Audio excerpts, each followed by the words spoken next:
नमस्कार। सबसे बड़ा चुनाव देख रहे हैं आप, आपके साथ मैं खुशबू पांडे। बुलेटिन की शुरुआत करेंगे बड़ी और अहम जानकारी के साथ करेंगे। एक बड़ी जानकारी सामने आ रही है दिल्ली से। मुख्यमंत्री पुष्कर सिंह धामी दिल्ली पहुंचे हुए हैं। कल दिल्ली में हिंदी नववर्ष महोत्सव सीएम धामी महोत्सव में शिरकत करेंगे। शाम को गाजियाबाद पहुंचेंगे सीएम धामी। गाजियाबाद में व्यापारी सम्मेलन को संबोधित करते हुए नजर आएंगे।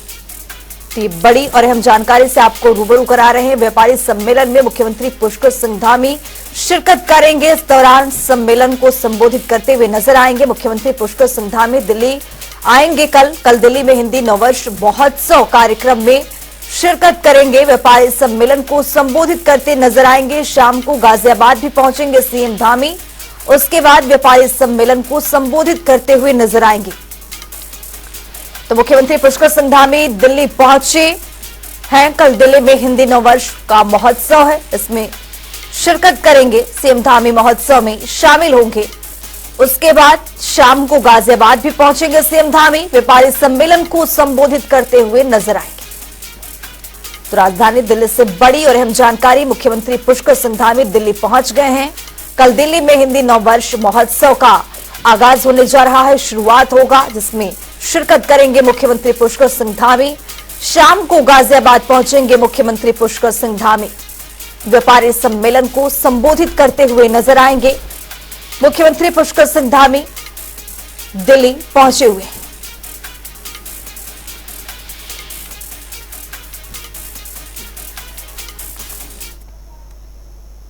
खबरों में आगे बढ़ेंगे। सीएम धामी ने सोशल मीडिया पर पोस्ट किया है, लिखा है कि मतदाताओं का आभार जताया है। लिखा है कि लोकसभा चुनाव के अंतर्गत राज्य में कल प्रथम चरण में संपन्न हुए लोकतंत्र के इस महापर्व में अपने अमूल्य मत का प्रयोग करने वाले सभी सम्मानित मतदाताओं का सहृदय आभार।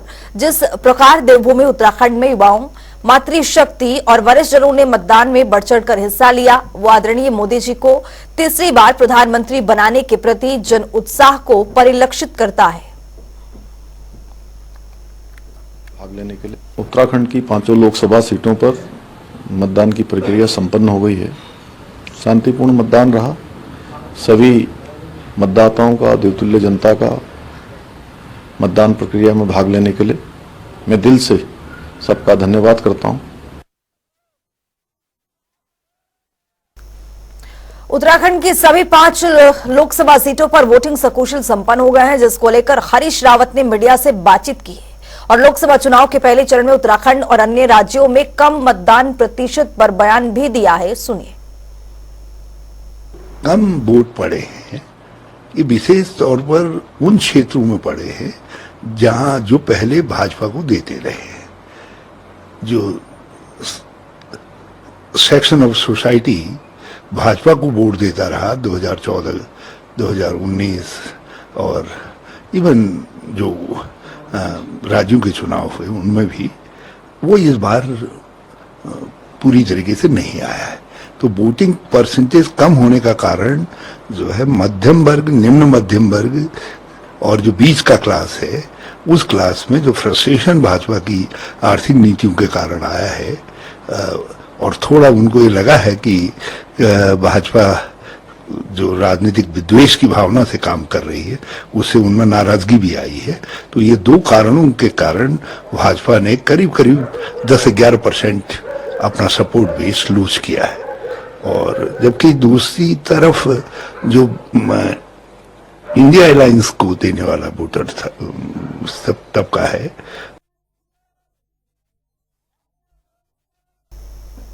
मसूरी में कैबिनेट मंत्री गणेश जोशी ने मीडिया से बातचीत की है। इस दौरान गणेश जोशी ने लोकतंत्र की महापर्व पर मतदाताओं की ओर से प्रतिभाग करने पर उनका धन्यवाद व्यक्त किया है। उन्होंने कहा है कि लोकसभा का पहले चरण का चुनाव संपन्न हो चुका है और पहले चरण में ही भारतीय जनता पार्टी के प्रत्याशी भारी मतों से जीतने जा रहे हैं। वहीं उत्तराखंड की 5 लोकसभा की सीट भी भारी मतों से जीत रहे हैं। कल लोकतंत्र का महापर्व था और जो उत्साह के साथ लोगों ने इसमें अपनी जिम्मेदारी सुनिश्चित की है। विकसित भारत का जो संकल्प है उस सिद्धि तक पहुंचने वाला है। और इस प्रकार से जब मैं पोलिंग बूथों पर घूम रहा था जहां अन्य प्रत्याशियों के बूथों पर बस्ते नहीं लगे हुए थे, वहीं भारतीय जनता पार्टी के बस्तों पर भारी भीड़ थी। ये इस बात का संकेत है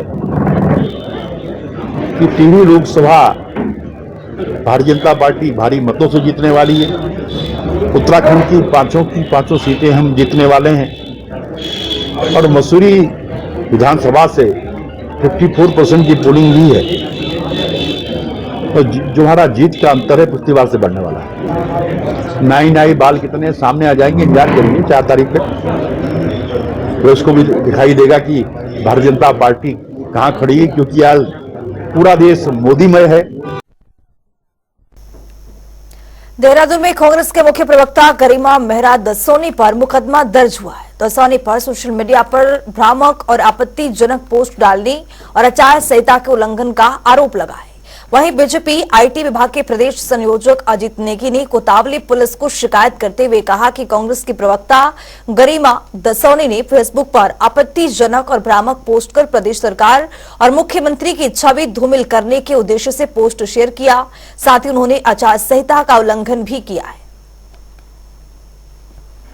खोद कर भी भारतीय जनता पार्टी को मेरे खिलाफ कुछ नहीं मिला और लगातार ये बात मेरे संज्ञान में थी कि वो मेरा कोई लूप होल खोजने की कोशिश कर रहे हैं, मेरी जुबान को बंद करने के लिए, मेरा दमन करने के लिए कोई ना कोई प्रयास वो करने की कोशिश कर रहे हैं।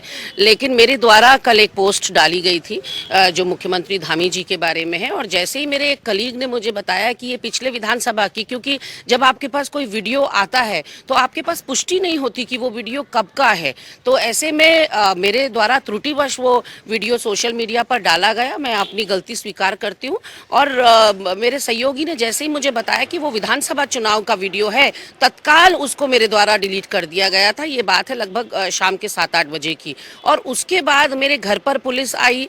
मैं पता करती रही, मैंने एसपी सिटी को फ़ोन किया, मैंने एसओ वसंत विहार को फ़ोन किया, लेकिन कोई मुझे ये बताने में नाकाबिल साबित रहा कि मेरे घर पर पुलिस आखिर आई क्यों। मेरी सोसाइटी में इस तरह का एक माहौल क्रिएट किया गया कि कोई मैं क्रिमिनल बैकग्राउंड की महिला हूं और पूरी सोसाइटी में हड़कंप समझ गया कि मेरे लिए पूछताछ करते हुए पुलिस घर तक आ गई।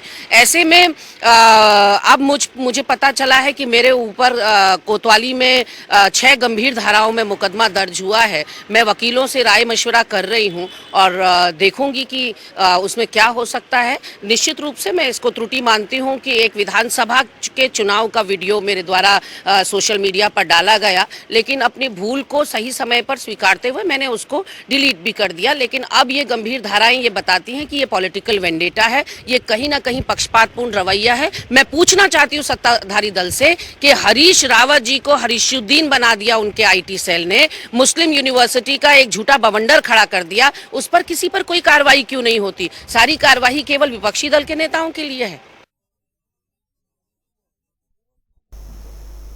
हरिद्वार लोकसभा चुनाव लड़ चुके उमेश कुमार ने बीजेपी और कांग्रेस पर हमला बोला है और कहा है कि चुनाव के दौरान बीजेपी और कांग्रेस के लोगों ने बड़े बड़े षड्यंत्र रचे हैं, लेकिन सफलता फिर भी उन्हें नहीं मिलेगी।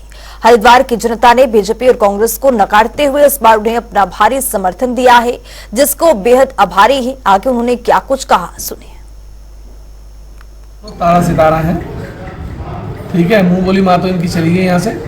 तो ये जो है आप ये देखिए ना, प्रधानी के चुनाव में, चुनाव के दौरान प्रधान के घर नहीं जा सकते जो दोनों एक दूसरे के सामने चुनाव लड़ रहे होते हैं। ये गुजिया खाने होली के दिन उनके घर पहुंच गए तो कड़वा बोलेंगे कैसे जब मीठा खा के आ गए। दोनों ने पूरे प्रचार प्रसार में एक बार भी एक दूसरे पे हमला नहीं किया, एक दूसरे पे एक बार भी बयानबाजी नहीं की। दोनों की बयानबाजी सिर्फ मेरे खिलाफ थी।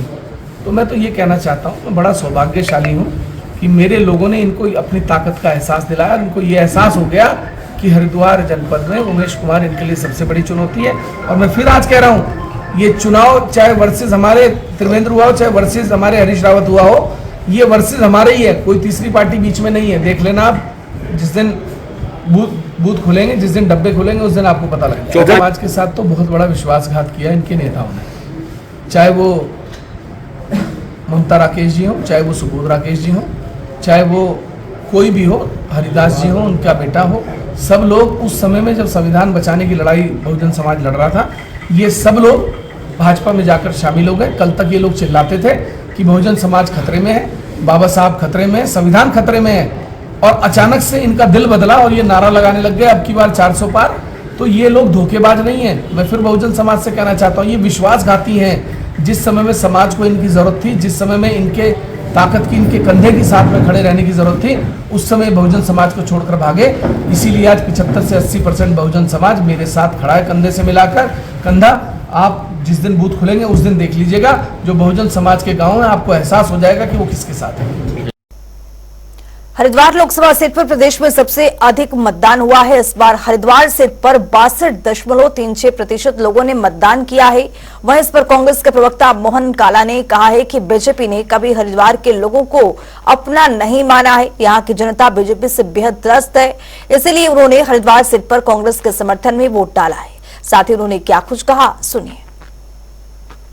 से पिछले 10 वर्षों में वहां के वर्तमान जो इनके सांसद थे, जिस तरीके से जनता के बीच से नदारद रहे, और इस प्रदेश के जो पूर्व मुख्यमंत्री थे माननीय हरीश रावत जी, उन्होंने और उनके पुत्र ने जिस तरीके से हरिद्वार में रहकर, जनता के बीच में रहकर जो कार्य किए, अभी जो आपदा आई थी उस आपदा में जिस तरीके से हरीश रावत जी ने रात दिन एक कर हरिद्वार की जनता के साथ कंधे से कंधा मिलाकर काम किया।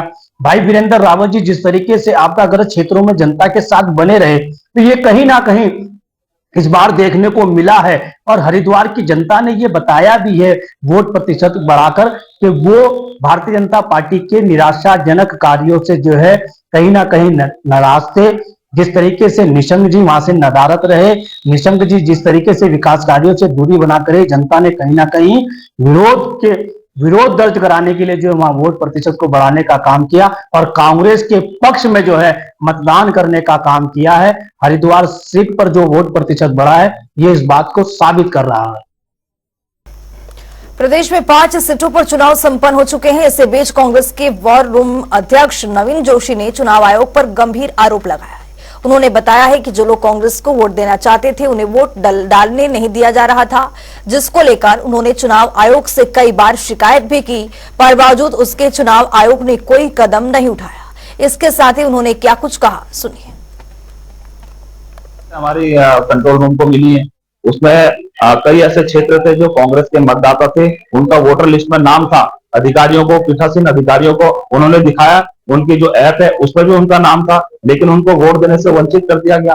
कई ऐसी शिकायतें हुई, हमने चुनाव आयोग से भी शिकायत करी, लेकिन उस पर चुनाव आयोग की ओर से कोई सकारात्मक रिजल्ट हमको नहीं मिले। लेकिन बावजूद उसके कांग्रेस के पक्ष में बहुत अच्छा मतदान हुआ है और चुनाव अगर हम कहें कि पारदर्शिता से किया गया है तो वो ऐसा नहीं हुआ। चुनाव आयोग को जो हमने जितनी भी शिकायतें करी थी, एक पे भी संज्ञान नहीं लिया गया। लेकिन कुल मिलाके कांग्रेस के पक्ष में मतदान हुआ है। 4 तारीख को कांग्रेस के पक्ष में जो भी रिजल्ट आएगा, 5 लोकसभा सीट कांग्रेस यहाँ से जीतेगी। खटीमा के वरिष्ठ कांग्रेसी नेता और भारतीय किसान यूनियन के सक्रिय कार्यकर्ता जसविंदर सिंह बाजवा को मतदान के पहले पुलिस की ओर से नजरबंद कर दिया गया था। इसके तहत उनके घर पर भारी सुरक्षा बल तैनात कर दिया गया। वहीं कांग्रेसी नेता बाजवा ने बताया है कि चुनाव में पैसा और शराब बांटने और चुनाव प्रभावित करने का झूठा आरोप लगाते हुए पुलिस की ओर से उन्हें उनके ही घर में नजरबंद कर दिया गया था। इसके साथ उन्होंने क्या कुछ कहा है, सुनिए। बताना चाहता हूं कि मैं प्रदेश कांग्रेस कमेटी का मेंबर हूं और मैं किसान यूनियन का सक्रिय मेंबर हूं और हम लोग सोशल काम लोगों के करते रहते हैं। लोगों से हमारा काफ़ी जुड़ाव है और लोग हमारी बात मानते हैं, हम लोगों की बात सुनते भी हैं। आज कल रात 11 बजे इंस्पेक्टर का फ़ोन आया कि आप कहाँ हो। मैंने कहा भैया मैं शादी में हूँ खटीमा। बोले आप घर जाओ। मैंने कहा सर क्या हो। बोला आप पे आरोप है, कप्तान साहब का फ़ोन आया कि आप शराब बंटवा रहे हैं। मैं कहा सर मेरे साथ मेरा विधायक भुवन रापड़ी भी है और मेरे साथ में मेरा मित्र निशांत प्रताप सिंह नगर पालिका चेयरमैन मझोला वो भी था। और 10 मिनट बाद ललित बिष्ट का फोन आया कि आपको घर आना पड़ेगा, आप घर में रहोगे, हम आपकी फोटो खींचेंगे, कप्तान साहब का बहुत ज़्यादा डंडा हमारे ऊपर है। मैं कहा ठीक है मैं आ रहा हूँ। मैं आया, मेरी फोटो खींच के उन्होंने पता नहीं कहाँ भेज दी और मुझसे कहा आप घर रहोगे, आप कहीं नहीं जाओगे। सुबह 8 बजे फिर फोन आया कि आप शाम 5 बजे तक कहीं नहीं जाओगे, अगर वोट डालने जाओगे तो हमारे आदमी आपके साथ जाएंगे और आप कहीं नहीं जाओगे, किसी से मिलोगे नहीं। मैंने कहा ठीक है सर, आपका आदेश हमें मानना पड़ेगा क्योंकि सरकार आपकी है। और इतना बड़ा मेरे साथ ये करना चाह रहे थे कि मुझे नज़रबंद कर दिया। मैं बड़ा परेशान रहा, मुझे किसी से मिलने नहीं दिया।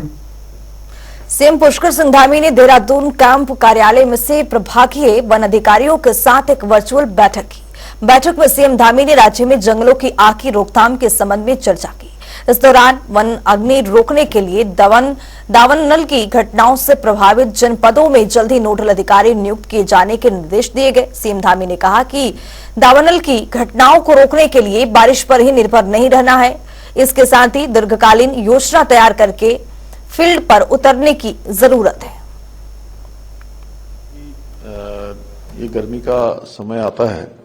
इस समय में मार्च, अप्रैल, मई, जून 4 महीने हमारे लिए बहुत चुनौतीपूर्ण होते हैं और अनेक जगह का वनाग्नि की घटनाएं होती हैं और जगह जगह पर आग लगती है। इससे नुकसान भी होता है। जहाँ वन संपदा का नुकसान होता है वहीं हमारा तमाम प्रकार से जो पानी का जल स्तर है, अन्य चीजें हैं, ये सभी हमारे लिए बहुत कठिन हो जाती हैं। इसलिए हमने कहा है कि जो डीएफओ हैं उनके स्तर पर इसकी बैठकें शुरू हों, इसके लिए लोगों को रिस्पॉन्सिबल बनाया जाए। विशेषकर से प्रभागी वनाधिकारी जो डीएफओ हैं वो रिस्पॉन्सिबल होंगे कि 24 घंटे से अधिक तक आग कंटिन्यू हो न हो, सब विभागों के साथ मिलकर एक समन्वय करें, जागरूकता का अभियान चलाएं, जनता को भी इससे जोड़ें और जो फायर वॉचर वगैरह हमारे रखे जाते हैं, फायर लाइनें बनाई जाती हैं, उसकी समीक्षा हो।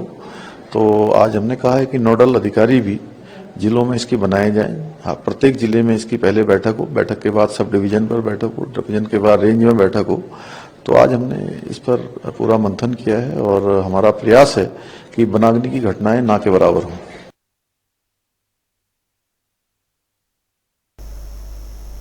उत्तराखंड में मौसम का मिजाज पल पल बदल रहा है। प्रदेश के अधिकांश हिस्सों में शुष्क मौसम के बीच झोंकेदार हवा का दौर जारी है। मौसम विभाग के मुताबिक प्रदेश में अगले 2 दिन मौसम शुष्क रहने के बाद 22 अप्रैल को एक बार फिर मौसम का मिजाज बिगड़ने की संभावना है। मौसम विभाग केंद्र ने 22 और 23 अप्रैल को राज्य के कई हिस्सों में आंधी बारिश को लेकर येलो अलर्ट जारी किया है। हल्द्वानी के बनभुलपुरा थाना क्षेत्र के अंतर्गत झुग्गी बस्ती में अचानक आग लग गई, जिसमें 2 दर्जन से अधिक झुग्गियां जलकर राख हो गई। अग्निकांड में कई मजदूर का घरेलू सामान नकदी आग की भेंट चढ़ गया।